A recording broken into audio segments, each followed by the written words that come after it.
Mangyaring mag-subscribe at mag-iwan ng komento matapos basahin ang kwento upang masuportahan ang mas marami pang nakakaantig at inspirasyong kwentong Pilipino. Minahal ko si Elias sa panahong hindi ko inaasahan ang pag-ibig. Hindi siya dumating sakay ng mamahaling kotse o may dalang bulaklak na imported. Dumating siya sakay ng kanyang tricycle, pawis ang noo, at may ngiting payak pero totoo. Sa una, inakala kong panandali ang paghanga lamang iyon, isang aliw mula sa marangyang mundong kinalakhan ko. Ngunit habang lumilipas ang mga araw, napansin kong mas payapa ang puso ko tuwing siya ang kausap ko, mas magaan ang paghinga ko tuwing siya ang kasama ko. Si Elias ang taong marunong makinig. Kapag nagrereklamo ako tungkol sa presyo ng aming negosyo o sa malamig na katahimikan ng aming mansyon, hindi siya nagbibigay ng payo agad. Tahimik lang siyang nakikinig at minsan ay sapat na ang simpleng nandito lang ako para gumaan ang lahat. Doon ko napagtantong hindi kayamanan ang nagpapayaman sa tao, kundi ang kakayahang umunawa. Ngunit ang mundo ko ay may mga pader, at ang pinakamataas sa lahat ay ang aking ama. Isang negosyanteng kilala sa lungsod, sanay sa kapangyarihan at respeto. Nang una niyang makita si Elias, hindi pa man siya nagsasalita ay nabasa ko na ang pagtanggi sa mga mata niya. Hindi niya kailangan ng paliwanag, sapat na ang uniforme ng tricycle driver para husgahan ang buong pagkatao ng lalaking minamahal ko. Ilang beses akong pinatawag ng ama ko sa opisina niya, paulit-ulit na sinasabing pansamantala lang ang nararamdaman ko, na nalilito lang ako. Ngunit mas lalong tumitibay ang loob ko sa bawat pagtutol niya. Dahil sa bawat pagmamataas na naririnig ko, mas malinaw kong nakikita ang kababaang loob ni Elias. Sa bawat pang-iinsulto, mas nakikita ko ang dignidad niya, ang pagtahimik niya para hindi ako mapahamak, ang pagpili niyang umalis kapag ramdam niyang magiging dahilan siya ng gulo. Isang gabi, umuwi akong luhaan matapos ang pinakamabigat naming pagtatalo ng ama ko. Nasa labas si Elias, nakaupo sa kanyang tricycle, tila naghihintay kahit walang kasiguruhan. Hindi siya nagtanong. Inabot niya lang ang panyo at sinabing, kahit ano nang mangyari, hindi kita pagsisisihan sa pagpili mo. Sa sandaling iyon, naunawaan kong ang tunay na lakas ay hindi laging sumisigaw, minsan, tahimik lang itong nagmamahal. Dumating ang araw na nagkasakit ang ama ko. Sa gitna ng pagod at takot, si Elias ang tahimik na tumulong, naghatid ng gamot, nagmaneho sa 10 oras ng gabi, nagbantay ng hindi humihingi ng kapalit. Hindi niya hinanap ang pagkilala. At doon, unti-unting nabasag ang matigas na paningin ng ama ko. Hindi sa salita, kundi sa gawa. Isang umaga, tinawag ako ng ama ko. Wala na ang galit sa boses niya, pagod na pag-unawa ang pumalit. Sinabi niyang mali siya sa paghusga, na hindi lahat ng kayamanan ay nasusukat sa yaman. Hindi siya humingi ng paumanhin ng direkta, pero sapat na ang isang tango at isang tahimik na paanyaya kay Elias na pumasok sa aming tahanan. Hindi naging madali ang lahat pagkatapos noon. May mga matang mapanghusga pa rin, may mga bulong na hindi mawawala. Ngunit natutunan kong ang pag-ibig na pinaglaban ay mailalim na hindi kayang wasakin ang opinyon ng iba. Si Elias ay nanatiling tapat sa sarili, masipag, mapagkumbaba at marunong magmahal. At ako, natutong tumindig hindi laban sa aking ama, kundi para sa katotohanang ang puso ay may sariling karunungan. Minahal ko ang isang tricycle driver, at sa pagmamahal na iyon, natuklasan ko ang isang kayamanang hindi kailanman mabibili, ang dignidad, malasakit, at tapang na pumili ng tama kahit mahirap. Hindi pa doon nagtatapos ang pagsubok namin ni Elias. Kahit unti-unti nang lumambot ang ama ko, ramdam ko pa rin ang bigat ng agwat ng mundo namin. May mga hapunang tahimik, may mga bisitang biglang titigil ang usapan kapag dumating si Elias, at may mga tinging nagsasabing hindi siya kabilang. Ngunit sa bawat ganitong sandali, hindi kailanman bumaba ang tingin ni Elias sa sarili. Diretso ang likod niya, magalang ang pananalita, at malinaw sa kilos niya na wala siyang ikinahihiya. Isang araw, inimbitahan ng ama ko si Elias na samahan siya sa isang biyahe papunta sa isa sa mga bodega ng kumpanya. Hindi ko alam kung iyon ay pagsubok o pagkakataon. Tahimik lang si Elias sa buong biyahe, nakikinig, nag-obserba. Nang masiraan ang isa sa mga sasakyan ng kumpanya sa gitna ng init at alikabok, walang nagboluntaryo. Lahat ay nag-aalala sa oras at sa maruruming kamay. Si Elias ang unang bumaba. Hindi siya nagtanong kung pwede. Hindi rin siya naghintay ng utos. Binuksan niya ang hood, sinuri ang makina, at sa loob ng ilang minuto, gumana muli ang sasakyan. Pawis na pawis siya, nangingitim ang kamay, ngunit may katahimikang parang iyon ang natural niyang lugar, ang tumulong ng walang pag-aalinlangan. Napansin ko ang ama ko. Hindi siya nagsalita, ngunit nakita ko ang pagbabago sa kanyang mga mata. Hindi na iyon tingin ng paghamak, kundi pagtataka. Parang unang beses niyang nakita si Elias hindi bilang tricycle driver, kundi bilang isang lalaking may kakayahan. Pagkaraan ng biyahe, inimbitahan ng ama ko si Elias sa opisina. Hindi ako pinasama. Ilang oras akong naghintay, balisa, takot sa maaaring mangyari. Nang sa wakas ay lumabas si Elias, tahimik pa rin siya, ngunit may kakaibang ningning sa kanyang mga mata. Ano nang sinabi niya, tanong ko. Ngumiti lang siya ng bahagya. Tinanong niya kung handa raw ba akong matuto ng mas marami. Hindi ko alam kung matutuwa ako o matatakot. Dahil alam kong sa mundong iyon, ang pagtanggap ay may kapalit, oras, dignidad, minsan pati prinsipyo. Ngunit kilala ko si Elias. Hindi siya kailanman lalakad sa direksyong ikasisira ng sarili. Sa mga sumunod na linggo, madalas na siyang makita sa kumpanya, hindi bilang driver, kundi bilang taong nag-aaral. Tahimik siyang nagtatanong, masipag makinig, at handang magsimula sa ibaba. May mga taong tumatawa sa likod niya, may mga nagdududa, pero hindi siya natinag. Sa bawat gabi, bumabalik pa rin siya sa tricycle niya, nagbibiyahe, dahil ayaw niyang may masabi ang sinuman na umaasa lang siya sa amin. At doon ko mas lalong naintindihan kung bakit ko siya minahal. Dahil habang ang iba ay nagmamadaling umangat, si Elias ay marunong manatiling nakatapak sa lupa. Habang ang iba ay naghahangad ng respeto, siya ay kumikilos ng may dangal, alam na darating ang tunay na pagkilala sa tamang panahon. At sa loob-loob ko, alam kong ang tunay na laban ay hindi pa tapos, dahil ang pagtanggap ng isang ama ay isang bagay, ngunit ang pagtanggap ng buong mundong kinabibilangan namin ay isa pang hamon na kakaharapin pa namin ng magkasama. Dumating ang araw na hindi ko inaasahan, ang kaarawan ng ama ko, isang pagtitipon na dinadaluhan ng mga taong may pangalan at impluensya sa lungsod. Mga negosyanteng sanay humusga sa anyo bago sa kakayahan. Alam kong pagsubok iyon para kay Elias, at kahit ayokong isama siya, siya mismo ang nagsabi na pupunta siya. Hindi para ipakita ang sarili, kundi para ipakita ang respeto. Nang pumasok kami sa bulwagan, ramdam ko agad ang mga matang sumusukat sa kanya. Hindi na siya naka-uniforme ng tricycle, simple lang ang suot niyang polo at slacks, malinis, maayos. Ngunit alam ko, at alam din nila, na hindi damit ang hinuhusgahan nila, kundi pinanggalingan. Tahimik lang si Elias. Magalang siyang bumati, tumango, umiti kung kinakailangan. Hindi siya nagpakitang tao, hindi rin siya nagkubli. Parang dala niya ang katahimikang naglalagay sa kanya sa gitna ng lahat, kahit hindi siya nagsasalita. Sa kalagitnaan ng programa, biglang nagkaroon ng aberya. Ang presentation ng kumpanya, ang ipinagmamalaki ng ama ko sa lahat ng bisita, ay biglang tumigil. Nagkagulo ang mga tauhan, nagbulungan ang mga bisita. Kita ko ang pagkabahala sa mukha ng ama ko, at sa unang pagkakataon, ang takot na mapahiya. Tahimik na lumapit si Elias. Pwede ko po bang tingnan, tanong niya, magalang ngunit may kumpiyansa. May ilan ang napatawa ng mahina. Ngunit wala ng oras ang ama ko para magpigil. Tumango siya. Sa harap ng lahat, inayos ni Elias ang problema, hindi nagmamadali, hindi nagmamalaki. Inayos niya ang koneksyon, sinuri ang sistema, at ilang sandali lang, muling umandar ang presentation. Palakpakan ang umalingaw-ngaw, hindi dahil sa palabas, kundi dahil sa paghinga ng lahat na nailigtas ang gabi. Tumingin ang ama ko kay Elias, hindi na bilang ama ng dalagang dapat niyang bantayan, kundi bilang isang lider na nakakita ng kakayahan. Lumapit siya sa mikropono at, sa kauna-unahang pagkakataon, binanggit ang pangalan ni Elias sa harap ng lahat. Ang lalaking ito, sabi niya, ay patunay na ang tunay na husay ay hindi nasusukat sa titulo o estado. Huminto ang mundo ko sa sandaling iyon. Hindi ko inaasahan ang mga susunod na araw. Dumami ang gawain ni Elias sa kumpanya, hindi bilang pabor, kundi bilang oportunidad. Ngunit sa kabila ng lahat, nanatili siyang pareho. Hindi siya humingi ng pribilehiyo, hindi niya ginamit ang relasyon namin para umangat. At sa bawat pag-uwi niya na may bahid pa rin ang alikabok ng kalsada, mas lalo ko siyang minahal. Isang gabi, umupo kami sa tahimik na bahagi ng lungsod.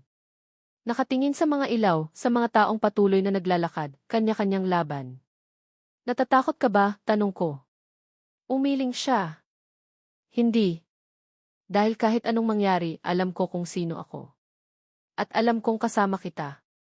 At doon ko napagtanto na ang tunay na pag-ibig ay hindi tungkol sa pag-angat ng isa, dahil sa isa pa, kundi ang sabay na pagtayo, kahit magkaiba ang pinanggalingan, at ang pagpiling maglakad sa iisang direksyon, may respeto, may dangal, at may tapang. Ngunit kahit tila unti-unting nagiging maayos ang lahat, may mga bagay pa ring pilit bumabalik upang subukin ang tibay ng loob namin. Isang hapon, narinig ko ang mga bulungan sa opisina, mga salitang hindi na kailangang ulitin para maintindihan ang ibig sabihin. May mga nagsasabing pansamantala lang daw ang pagtanggap ng ama ko kay Elias, na darating ang araw na ipapaalala sa kanya kung saan siya nabibilang. Hindi ko iyon sinabi kay Elias. Ayokong dagdagan ang bigat na tahimik na niyang pasan. Ngunit tila ramdam niya. Mas naging masipag siya, mas naging tahimik. Mas maaga siyang umaalis, mas huli umuuwi, at sa bawat pagod ng ngiti niya, naroon ang determinasyong patunayan, hindi sa kanila, kundi sa sarili. Isang gabi, nadatnan ko siyang nag-aayos ng tricycle. Madilim na, tahimik ang paligid, at tanging ilaw ng poste ang nagbibigay liwanag sa kanyang pawisang mukha. Naupo ako sa tabi niya, walang sinabi. Pinunasan niya ang kamay at tumingin sa akin. Kung dumating ang araw, maingat niyang wika, na kailangan mong pumili, gusto kong piliin mo ang sarili mo. Huwag ako. Parang may humigpit sa dibdib ko. Hindi ako magmahal ng kalahati, sagot ko. Hindi rin ako pipili ng madali. Tumango siya, parang matagal na niyang inaasahan ang sagot. Alam ko. Kaya sinusubukan kong maging karapat-dapat sa tapang na yan. Kinabukasan, ipinatawag siya ng ama ko. Hindi ko alam kung bakit at hindi rin ako isinama. Buong araw akong balisa, binibilang ang oras. Nang sa wakas ay bumalik si Elias, may dala siyang katahimikang mas mabigat kaysa dati. Ano nang nangyari? Tanong ko. Binigyan niya ako ng alok, sagot niya. Isang posisyon. Buong oras. Kailangan ko raw piliin ang tricycle o ang kumpanya. Nanahimik ako. Alam kong hindi iyon simpleng desisyon. Ang tricycle ay hindi lang hanap buhay kay Elias. Iyon ang pinanggalingan niya, ang identidad niya, ang patunay na kaya niyang tumayo kahit mag-isa. Anong sinabi mo? Tanong ko. Ngumiti siya, hindi masaya, hindi malungkot, kundi payapa. Humingi ako ng oras. Hindi para mag-isip kung ano ang iiwan, kundi kung paano mananatiling buo.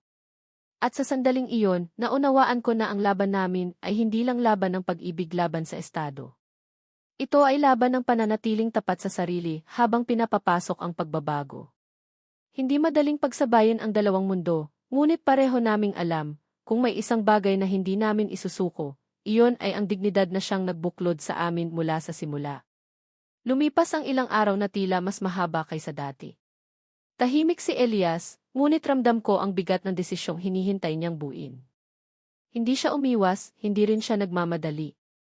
Sa halip, mas pinili niyang pakinggan ang sarili, ang boses na matagal ang hinubog ng kalsada, ng pawis, at ng tahimik na pag-asa. Isang umaga, nagising ako sa tunog ng makina ng tricycle. Sumilip ako sa bintana at nakita ko siyang paalis. May kakaibang liwanag sa kanyang mga mata, hindi pagod, hindi takot. Parang may desisyon nang nakaangkla sa kanyang dibdib. Nang gabing iyon, nagkita kami sa maliit na karinderyang matagal na naming tambayan. Umupo siya sa tapat ko, diretso ang tingin. Hindi ko iiwan ang tricycle, sabi niya. Hindi dahil ayaw kong magbago, kundi dahil ayaw kong ikahiya kung saan ako nanggaling. Pero hindi rin ako tatanggi sa oportunidad. Gusto kong matuto. Gusto kong patunayan na kaya kong pumasok sa mundo nila nang hindi binubura ang akin. Parang may bumukas sa loob ko. Hindi ko alam kung paano ko ipapaliwanag sa ama ko ang ganitong uri ng paninindigan, hindi rebelyon, kundi integridad. Ngunit alam kong iyon ang lalaking minahal ko. Ilang araw pa ang lumipas at muli kaming ipinatawag. Mas tahimik ang silid ngayon. Wala ang mga mata ng ibang tao, wala ang entablado. Ang ama ko ay nakaupo, seryoso, ngunit hindi nagalit. Nakatingin siya kay Elias na parang sinusukat, hindi ang estado, kundi ang loob. Narinig ko ang desisyon mo, sabi ng ama ko. Hindi madali ang pinili mo. Opo, sagot ni Elias. Pero malinaw. Huminga ng malalim ang ama ko. Kung ganon, magsisimula ka sa baba. Walang espesyal na trato. Matututo ka habang pinapatakbo mo pa rin ang tricycle mo. Tumango si Elias, walang alinlangan. At sa sandaling iyon, nakita ko ang isang uri ng paggalang na matagal kong hinintay, hindi ibinigay dahil sa pangalan ko, kundi dahil sa paninindigan niya. Paglabas namin, hindi kami nagdiwang. Naglakad lang kami magkatabi, tahimik. Ngunit sa bawat hakbang, alam kong may binubuong kinabukasan, hindi perpekto, hindi madali, ngunit totoo. At sa mundong sanay magdikta kung sino ang dapat mahalin at hanggang saan lang, ang pagpili naming manatili ay isa ng tahimik na tagumpay na patuloy pang hinuhubog. Ibinigay ay hindi masasayang. Sa umaga, minamaneho ni Elias ang tricycle, naghahatid ng mga pasaherong may kanya-kanyang kwento at bigat ng buhay. Sa hapon, nagbibihis siya ng simple at pumapasok sa kumpanya, nakikinig, natututo, at tahimik na nagtatrabaho. Walang reklamo, walang pagmamataas, walang paghingi ng espesyal na pabor. May mga araw na ramdam ko ang pagod niya kahit hindi niya sinasabi. Sa bawat hapunan na magkasama kami, minsan ay katahimikan lang ang namamagitan, hindi dahil sa layo, kundi dahil sa pag-iingat na huwag mabasag ang lakas na pilit naming binubuo. Ngunit sa tuwing magtatagpo ang mga mata namin, naroon pa rin ang pangako na sabay naming pinanghahawakan. Hindi rin naging madali para sa akin. May mga kaibigan akong unti-unting lumayo, may mga paalala na dapat daw akong mag-isip ng praktikal. May mga tanong na hindi sinasabi ng direkta pero ramdam sa bawat titig, hanggang kailan ko raw kakayanin ang ganitong laban? Ngunit sa tuwing may alinlangan akong sumisilip, bumabalik sa alaala ko ang anyo ni Elias, hindi sumusuko, hindi nagpapanggap. Isang gabi, nadatnan ko ang ama ko sa veranda, mag-isa. Tahimik siyang nakatingin sa lungsod na matagal na niyang pinamunuan sa sariling paraan. Umupo ako sa tabi niya. Hindi kami nagsalita agad. Hindi ko inasahan, sabi niya sa wakas, na mananatili siya. Hindi rin po ako, sagot ko. Pero pinili niya. Tumango ang ama ko. Maraming beses kong inisip na ang lakas ay nasusukat sa kontrol. Pero may ibang lakas pala, yung marunong maghintay. Hindi iyon paghingi ng tawad, pero sapat na iyon para maramdaman kong may unti-unting paghilom. At sa mga sumunod na linggo, may mga maliliit na pagbabago. Mas madalas kausapin ng ama ko si Elias, hindi na bilang pagsusuri, kundi bilang pag-unawa. May mga tanong tungkol sa kalsada, sa tao, sa mga bagay na matagal nang hindi niya naririnig dahil napalibutan siya ng kapareho niyang mundo. Hindi ko alam kung kailan eksaktong nagbago ang lahat. Walang isang malaking pangyayari, walang dramatikong sandali. Ang alam ko lang, sa pagitan ng pagod at pag-asa, sa pagitan ng tricycle at opisina, may isang lalaking piniling manatiling totoo. At sa pagiging totoo niyang iyon, unti-unting nagbukas ang mga pintuang matagal nang nakasara, hindi dahil sa pagpilit, kundi dahil sa tahimik na paninindigan. Dumating ang panahong napansin ng lahat ang mga resulta ng kanyang pagsusumikap. Hindi dahil may nagsabi, kundi dahil kusa itong lumitaw sa gawa. May mga proyektong naging maayos dahil sa praktikal na ideya ni Elias, mga ideyang hinubog ng pakikisalamuhan niya sa ordinaryong tao, sa mga problemang hindi nakikita mula sa mataas na opisina. Unti-unting natutong makinig ang mga taong dati minamaliit siya, hindi dahil sa takot, kundi dahil maisaysay ang bawat sinasabi niya. Isang hapon, habang hinihintay ko siya sa labas ng gusali, nakita ko siyang lumabas na may bahagyang ngiti, hindi ngiting panalo, kundi ngiting may kumpiyansang tahimik. Lumapit siya sa akin at sabay kaming naglakad, gaya ng nakasanayan. May pinagawa sa akin ang tatay mo, sabi niya. Gusto niyang bumaba ako sa mga komunidad, kausapin ang mga tao, alamin kung ano talaga ang kailangan nila. Napangiti ako. Hindi ko iyon sinabi, pero alam kong malaking hakbang iyon. Hindi lang para kay Elias, kundi para sa ama ko rin, isang pag-amin na may mga bagay siyang kailangang matutunan mula sa mundong matagal na niyang tinalikuran. Habang lumilipas ang mga buwan, napansin kong mas madalas na magkasama ang dalawa, hindi bilang magkatunggali, kundi bilang dalawang lalaking magkaiba ang daan, ngunit iisa ang layuning ayusin ang nasasakupan nila. Minsan, naririnig ko silang nagtatawanan sa sala, pinag-uusapan ang simpleng bagay, ang traffic, ang init ng araw, ang buhay sa kalsada.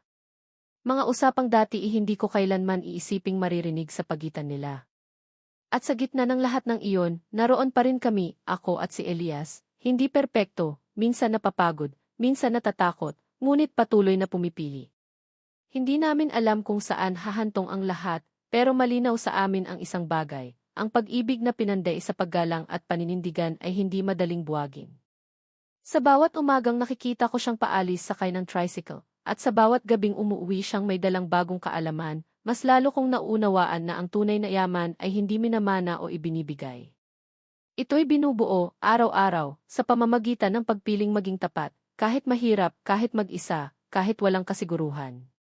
May mga pagkakataong iniisip kong baka isang araw magising kami at magbago ang ihip ng hangin, na baka bumalik ang dating pagtingin, ang dating distansya. Ngunit sa bawat pagsubok, mas nagiging malinaw na hindi na kami pareho ng mga taong nagsimula sa kwentong ito. Isang umaga, may balitang kumalat sa lungsod tungkol sa proyektong inilunsad ng kumpanya, isang programang tutulong sa mga driver, maliliit na negosyante, at manggagawang matagal nang hindi naririnig ang boses. Tahimik lang si Elias nang banggitin iyon, ngunit alam kong malaking bahagi siya ng ideyang iyon. Hindi niya ipinangalandakan, hindi niya inangkin. Para sa kanya, sapat nang makita ang mga taong dati niyang kasabay sa kalsada na unti-unting nagkakaroon ng pag-asa. Nakita ko ang ama ko sa entablado, nagsasalita tungkol sa ipag-unlad na may malasakit. Mga salitang matagal ko nang hinihintay na marinig mula sa kanya. At sa gitna ng palakpakan, sumulyap siya kay Elias, isang mabilis na tingin, puno ng pagkilala. Walang seremonya, walang formal na deklarasyon, ngunit ramdam ko ang bigat ng kahulugang dala nito. Sa gabing iyon, naglakad kami ni Elias sa tahimik na bahagi ng lungsod. Wala kaming pinuntahan, wala kaming hinabol. Gusto lang naming maglakad. Naramdaman ko ang pagod sa kanyang balikat nang sumandal ako, ngunit naroon din ang tibay, ang lakas na hindi kailangang ipagsigawan.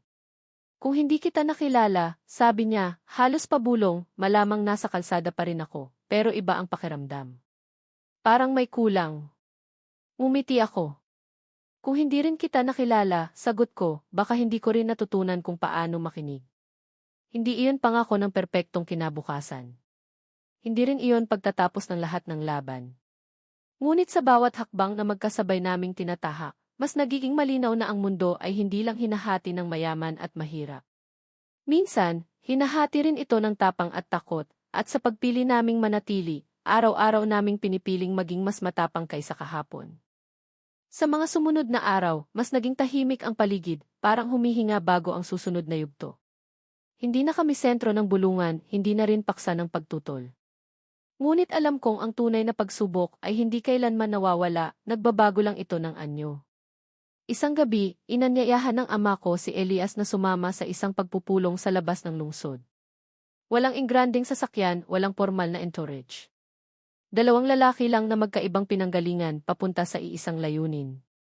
Naiwan ako sa bahay, kinakabahan ngunit umaasa. Hindi ko alam kung ano ang pag-uusapan nila, ngunit ramdam kong may mahalagang bagay na kailangang harapin. Pagbalik nila, hindi agad nagsalita si Elias. Tahimik lang siyang umupo sa sala, hawak ang baso ng tubig na parang iniipon ang lakas ng loob. Lumapit ako, hindi nagtanong. Maya-maya, tumingin siya sa akin. Hindi na lang trabaho ang usapan, sabi niya. Tinanong niya ako kung ano talaga ang plano ko, hindi sa kumpanya, kundi sa buhay. Napatigil ako. Alam kong hindi basta-basta ang tanong na iyon, lalo na kung galing sa isang ama na matagal nang nasanay magdikta ng direksyon. Sinabi ko sa kanya, patuloy ni Elias, na gusto kong bumuo ng isang bagay na may saysay. Hindi lang para sa sarili ko, kundi para sa mga taong kagaya ko noon. At sinabi ko rin kasama ka roon. Tahimik ang paligid, ngunit ramdam ko ang bigat at init ng mga salitang iyon. Hindi iyon paghingi ng pahintulot, ngunit malinaw na iyon ang unang pagkakataong hayagang inilahad ni Elias ang paninindigan niya. Kinabukasan, tinawag ako ng ama ko sa opisina. Hindi ako nagulat, pero handa na akong ipaglaban ang pipiliin ko. Umupo siya sa harap ko, mas seryoso kaysa dati, ngunit wala na ang dating galit. Hindi ko kontrolado ang magiging buhay mo, sabi niya. Pero gusto kong malaman mo, pinag-isipan ko ang lahat. Hindi pa iyon ang wakas ng usapan, alam ko. Ngunit sa pagitan ng kanyang mga salita, naroon ang isang bagay na matagal ko nang hinahanap, ang simula ng pagtanggap, hindi dahil sa kondisyon, kundi dahil sa pag-unawa na ang pag-ibig, kapag pinilit pigilan, mas lalo lang nagiging totoo. Hindi pa rin ako nagsalita noon. Hinayaan kong ang katahimikan ang magsabi ng lahat, ang kaba, ang pag-asa, ang matagal ng paghihintay. Tumayo ang ama ko at lumapit sa bintana, nakatingin sa abalang kalsada sa ibaba, sa mga taong patuloy na kumikilos kahit walang katiyakan ang bukas. Akala ko noon, sabi niya nang hindi lumilingon, kapag nakontrol ko ang lahat, magiging ligtas ka. Pero mali ako. Ang sobrang pagkontrol nakakasakal. Huminga siya ng malalim. Hindi ko pa kayang sabihing madali para sa akin ang lahat ng ito. Pero hindi ko na rin kayang ipagkaila ang nakita ko sa kanya, ang paninindigan, ang sipag, at ang respeto. Parang may nabunot sa dibdib ko, isang bigat na matagal kong kinimkim. Hindi pa iyon ganap na pagsang-ayon, ngunit malinaw na iyon ang pinakamalapit na hakbang papunta roon. Sa mga sumunod na linggo, mas naging bukas ang mga araw. May mga hapunang 3 kaming magkasama, may mga pag-uusap na hindi na umiikot sa kung karapat-dapat tiba si Elias, kundi kung paano niya nakikita ang mundo. May mga sandaling awkward, may mga katahimikang pilit tinatawid, ngunit unti-unting natututo ang lahat na makinig. Si Elias ay nanatiling pareho. Hindi siya nagbago para magustuhan, hindi rin siya yumabang dahil may pagtanggap na. Patuloy siyang bumabiyahe, patuloy siyang nagtatrabaho, at patuloy niyang pinipiling umuwi sa parehong taong minahal niya, kahit wala pang kasiguruhan ang lahat. Minsan, habang nakaupo kami sa gilid ng kalsada, pinapanood ang paglubog ng araw, naisip kong ang kwento namin ay hindi kwento ng biglang himala. Ito ay kwento ng mabagal na pagbabago, ng mga pusong dahan-dahang bumubukas, ng mga paninindigang hindi kailangang isigaw, at ng pag-ibig na hindi humihingi ng permiso pero marunong maghintay. At alam kong hindi pa rito nagtatapos ang lahat. May mga laban pang darating, may mga pagsubok pang susubok sa tibay namin. Ngunit sa bawat araw na pinipili naming manatili, hindi dahil madali, kundi dahil totoo, mas nagiging malinaw na ang landas na tinatahak namin ay hindi na lang para sa dalawa, kundi para sa lahat ng natutong maniwala na ang dignidad at pag-ibig ay hindi kailanman dapat ikompromiso. Dumating ang panahong halos naging normal na ang lahat, at doon ko napagtanto na minsan, ang katahimikan ang pinakamalakas na patunay ng pagbabago. Hindi na kailangan ng matitinding salita o dramang eksena. Ang dati imposible, unti-unting naging bahagi ng araw-araw. Isang umaga, inaya ako ni Elias na sumama sa kanya sa biyahe. Matagal na akong hindi nakaupo sa likod ng tricycle, hindi bilang anak ng isang mayamang ama, kundi bilang simpleng pasahero. Habang umaandar kami sa makikitid na kalsada, nakita ko ang mundong matagal kong nakikita pero hindi ko tunay na naunawaan. Mga tindahang nagbubukas sa umaga, mga taong nagmamadali, mga batang tumatawa kahit kapos. Dito ako natutong mangarap, sabi ni Elias habang nakatingin sa daan. Hindi dahil madali, kundi dahil wala akong ibang choice kundi umasa. Hindi ako sumagot. Pinakiramdaman ko ang bawat salitang bitbit ng hangin. Sa sandaling iyon, mas malinaw sa akin kung bakit hindi niya kayang talikuran ang pinanggalingan niya, dahil iyon ang pundasyon ng lahat ng kaya niyang ibigay. Pagdating namin sa isang maliit na terminal, maraming bumati sa kanya. May mga ngiting totoo, may mga pasasalamat na hindi kailangang ipaliwanag. Nakita ko kung paano siya tumulong nang hindi nagbibilang, isang libreng sakay, isang payong na ipinahiram, isang tahimik na pakikinig. At doon ko muling naunawaan, ang tunay na yaman niya ay matagal ng buo, kahit wala siyang pera noon. Nang gabing iyon, naghapunan kaming 3. Walang espesyal na okasyon, walang imbitadong bisita. Ngunit sa gitna ng simpleng mesa, may kakaibang gaan. Ang ama ko ay nakikinig, hindi na nagtatanong para magusga, kundi para umunawa. Si Elias naman ay nagsasalita ng may paggalang, ngunit wala ng kaba. At sa pagitan nila, naroon ako, hindi na tagapamagitan, kundi saksi sa isang pagbabagong hindi ko inakalang mangyayari. Isang pagbabagong hindi binili, hindi pinilit, kundi hinayaan, araw-araw, dahan-dahan, at may buong loob. Habang tumatagal, mas nagiging malinaw na ang buhay ay hindi kailanman humihinto sa isang desisyon lang. Araw-araw, may bagong pagpiling kailangang harapin. May mga umagang magaan ang pakiramdam, may mga gabing mabigat pa rin ang dibdib. Ngunit natutunan naming huwag katakutan ang mga sandaling iyon. Isang gabi, habang inaayos ni Elias ang tricycle sa garahe, lumapit ang ama ko. Hindi ko sila sinundan, pinili kong manatili sa loob, ngunit rinig ko ang mahinang usapan nila. Walang sigawan, walang matitigas na salita, tanging dalawang lalaking parehong may ipinaglalaban, parehong natutong magpakumbaba. Nakikita ko kung paano ka magtrabaho, sabi ng ama ko. Hindi ka sumusuko kahit walang nanonood. Sumagot si Elias ng simple. Sanay po ako. Sa kalsada, sarili mo lang ang aasahan mo. Tahimik ang sumunod na sandali. At sa katahimikang iyon, ramdam ko ang bigat ng mga salitang hindi na kailangang banggitin, ang unti-unting pagtanggap, ang paggalang na hindi ipinilit. Kinabukasan, may bagong responsibilidad si Elias sa kumpanya. Hindi iyon promosyon na may kasamang palakpak, kundi dagdag na tiwala. Mas marami siyang kailangang patunayan, mas maraming matang nakatingin. Ngunit sa halip na mabigatan, lalo siyang tumatag. Nakita ko kung paano siya humarap sa mga hamon, hindi mayabang, hindi takot, kundi handang matuto. At ako, sa sarili kong paraan, natutong maghintay ng walang pangamba. Natutong mahalin hindi lang ang taong kasama ko, kundi pati ang prosesong hinuhubog kami. Dahil minsan, ang pag-ibig ay hindi lang tungkol sa pagtatagpo ng dalawang puso, kundi sa sabay na paglaki sa gitna ng mga tanong na walang agarang sagot. May mga sandaling tinatanong ko ang sarili ko kung saan kami dadalhin ng lahat ng ito. Hindi dahil nagdududa ako kay Elias, kundi dahil alam kong ang mundo ay hindi laging patas sa mga taong pinipiling maging tapat.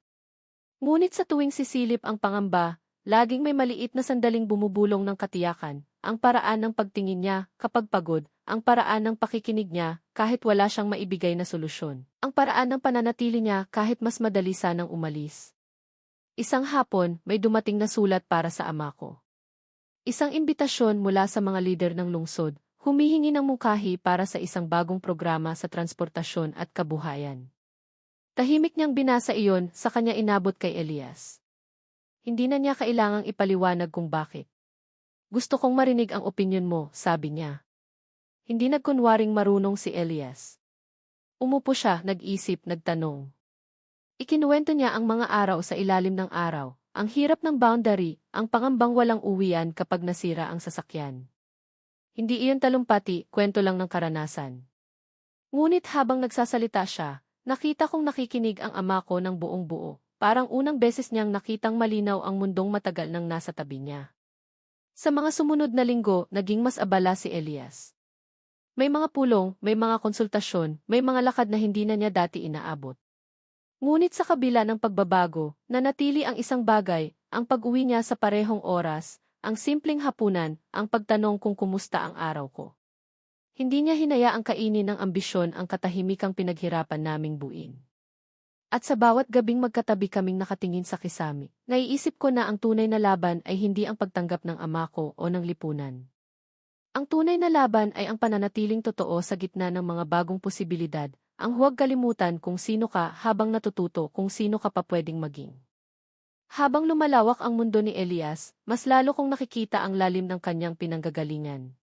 Hindi siya nalunod sa mga bagong oportunidad, bagkus, ginamit niya ang mga iyon para mas mapalapit sa mga taong dati niyang kasama sa kalsada.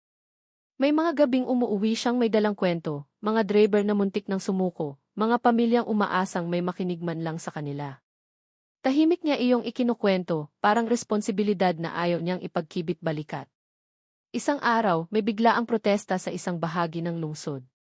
Mga driver na galit, pagod at pakiramdam ay napag-iwanan. Nag-alala ako nang marinig kong nandoon si Elias, hindi bilang kinatawan ng kumpanya, kundi bilang isa sa kanila. Nang makabalik siya kinagabihan, may bahid ng alikabok ang damit niya, ngunit buo ang loob. Hindi lahat maayos agad, sabi niya. Pero kailangan nilang maramdaman na may nakikinig. Hindi ko alam kung kailan eksaktong nagbago ang tingin ng ama ko sa kanya mula sa paggalang tungo sa tiwala. Marahil noong nakita niyang si Elias ay hindi natitinag kahit nahaharap sa galit ng kapwa niya driver at sa bigat ng responsibilidad ng kumpanya. Marahil noong napagtanto niyang ang liderato ay hindi lang nakikita sa opisina, kundi sa kakayahang tumayo sa gitna ng gulo at manatiling kalmado. Sa gitna ng lahat ng iyon, may mga gabi pa ring tahimik at payak, kape sa kusina, mahinang usapan tungkol sa bukas, mga planong hindi engrande pero totoo. At sa bawat sandaling iyon, mas tumitibay ang paniniwala ko na ang kwento namin ay hindi tungkol sa pag-angat ng isa para pantayan ang isa pa, kundi sa paghahanap ng iisang hakbang na kaya naming sabayan, kahit magkaiba ang simula. Dumating ang araw na matagal ko nang hinihintay, kahit hindi ko kailanman pinilit. Isang gabi, tahimik kaming naghahapunan nang biglang magsalita ang ama ko. Hindi iyon ang boses ng isang negosyanteng sanay mag-utos, kundi ng isang ama na matagal ding natutong matakot. Tapos na ang laban, sabi niya, nakatingin kay Elias. Hindi dahil nanalo ka kundi dahil pinili mong manatili. Nagulat ako. Si Elias ay hindi agad sumagot. Tumayo ang ama ko at inilapag ang kamay sa balikat niya, isang simpleng kilos, ngunit mas mabigat pa sa anumang formal na pahintulot. Kung handa kang panindigan ang pinili mo, dugtong niya, handa na rin akong tumabi, hindi sa harap mo, kundi sa tabi mo. Parang may huminto sa loob ko, lahat ng takot, lahat ng paghihintay. Hindi iyon perpektong pagkakasundo, ngunit iyon ang simula ng isang tunay na pamilya. Hindi dahil pare-pareho kami ng mundo, kundi dahil pinili naming igalang ang isa't isa. Sa gabing iyon, sabay kaming umuwi. Walang marangyang sasakyan, walang bantay, walang seremonya. 3 taong naglakad sa iisang direksyon, isang ama na natutong magbitaw, isang lalaking nanindigan sa kanyang dignidad, at isang babaeng natutong ang pag-ibig ay hindi lang ipinaglalaban, kundi ipinagpapatuloy. At doon nagtapos ang kwento namin, hindi sa himala, kundi sa tahimik na desisyong manatili, magtiwala, at bumuo ng kinabukasang hindi hinuhusgahan ng estado, kundi pinapatunayan ng araw-araw na pagpili.